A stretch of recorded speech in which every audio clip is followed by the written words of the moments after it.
प्रिय विद्यार्थियों नमस्कार। हिंदी की ऑनलाइन शिक्षण व्यवस्था में आप सबका हार्दिक अभिनंदन स्वागत। आज हम अध्ययन करेंगे सर्वनामों के रूप। सर्वनाम की परिभाषा ये हमने पढ़ ली है। संज्ञा के स्थान पर काम आने वाले शब्दों को सर्वनाम कहते हैं और हिंदी व्याकरण में सर्वनाम 6 प्रकार के होते हैं। पुरुषवाचक सर्वनाम, निश्चयवाचक सर्वनाम, अनिश्चयवाचक सर्वनाम, संबंधवाचक सर्वनाम, प्रश्नवाचक सर्वनाम और निजवाचक सर्वनाम। इन सर्वनामों के रूप चलते हैं और रूप किसके अनुसार चलते हैं? कारक विभक्तियों के अनुसार इनके रूप चलते हैं। इसलिए अध्ययन की दृष्टि से आज का जो प्रकरण है यह महत्वपूर्ण प्रकरण है। इसे आप पूरा समझें और पूरा समझने के लिए इस वीडियो को सब्सक्राइब करें। पूरा पढ़ने के बाद कम से कम 2 बार इसे सुनें और इसका स्क्रीनशॉट लेकर के अपनी कॉपी में आप उतारें। पुरुषवाचक सर्वनाम का हमने अध्ययन किया है। पुरुषवाचक सर्वनाम 3 प्रकार के होते हैं। पहला होता है बात को कहने वाला, उत्तम पुरुष, बात को सुनने वाला, मध्यम पुरुष, और जिसके संबंध में बात कही जाती है वह अन्य पुरुष। उत्तम पुरुष के सर्वनाम शब्द कौन कौन से हैं? मैं, हम। मध्यम पुरुष के सर्वनाम शब्द कौन कौन से हैं? तू, तुम। अन्य पुरुष के सर्वनाम शब्द कौन कौन से हैं? वह, वे या यह, ये। इसी प्रकार से निश्चयवाचक सर्वनाम किसे कहते हैं? किसी निश्चित व्यक्ति वस्तु का बोध कराने वाले जो सर्वनाम होते हैं उनको निश्चयवाचक सर्वनाम कहते हैं और इनके शब्द हैं यह, ये, वह, वे। अनिश्चयवाचक सर्वनाम किसे कहते हैं? किसी निश्चित व्यक्ति वस्तु का बोध नहीं कराते हैं, अनिश्चयवाचक सर्वनाम कहलाते हैं और इसके शब्द है कोई, कुछ। संबंधवाचक सर्वनाम किसे कहते हैं? अन्य उपवाक्यों में प्रयुक्त होकर के संज्ञा और सर्वनाम शब्दों का संबंध बताते हैं, उन्हें संबंधवाचक सर्वनाम कहते हैं। जिसमें सो, जो, सो, जैसा, वैसा। प्रश्नवाचक सर्वनाम किसे कहते हैं? ऐसे सर्वनाम जिनका प्रश्न पूछने के लिए प्रयोग होता है वे प्रश्नवाचक सर्वनाम कहलाते हैं। इसके सर्वनाम शब्द हैं कौन, क्या। निजवाचक सर्वनाम ऐसे सर्वनाम जो तीनों पुरुषों का अपने आप का बोध कराते हैं, निजवाचक सर्वनाम कहलाते हैं। इसमें है आप, स्वयं। अब इन सर्वनामों के रूप चलते हैं। रूप कैसे चलते हैं? कारक विभक्तियों के अनुसार।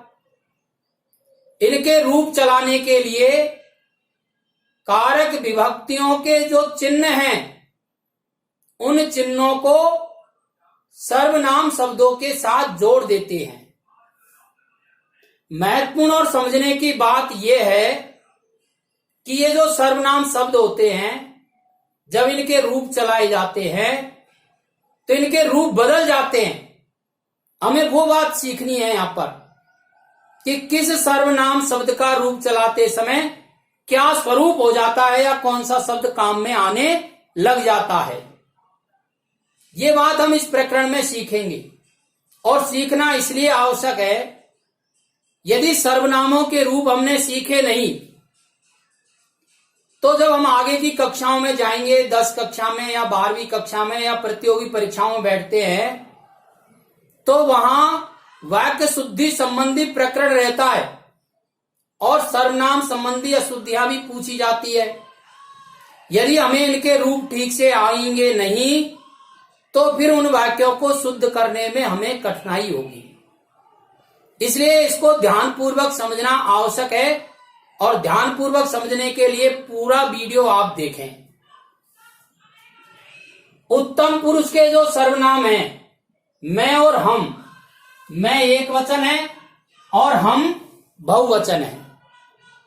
तो मैं के रूप कैसे चलते हैं? देखिए, कर्ता कारक में मैं का रूप हो जाएगा मैं, मैंने। कर्म कारक में इसका रूप हो जाएगा मुझे, मुझको। मैं के स्थान पर मुझे हो गया। कर्ण कारक में इसका रूप हो जाएगा मुझसे, मेरे द्वारा, या फिर रूप बदल गया मेरे द्वारा हो गया। संप्रदान कारक में इसका रूप हो जाएगा मेरे लिए या मुझसे। अपादान कारक में इसका रूप हो जाएगा मुझसे अलग। संबंध कारक में इसकी जो विभक्तियां हैं संबंध कारक की, इसके जो चिन्ह है का, के, की, ना, रारे, री, नाने, नी, तो उसके अनुसार इसका रूप हो जाएगा मेरा, मेरी, मेरे। अधिकरण कारक में मुझ पर और मुझ में ऐसे रूप चलते हैं।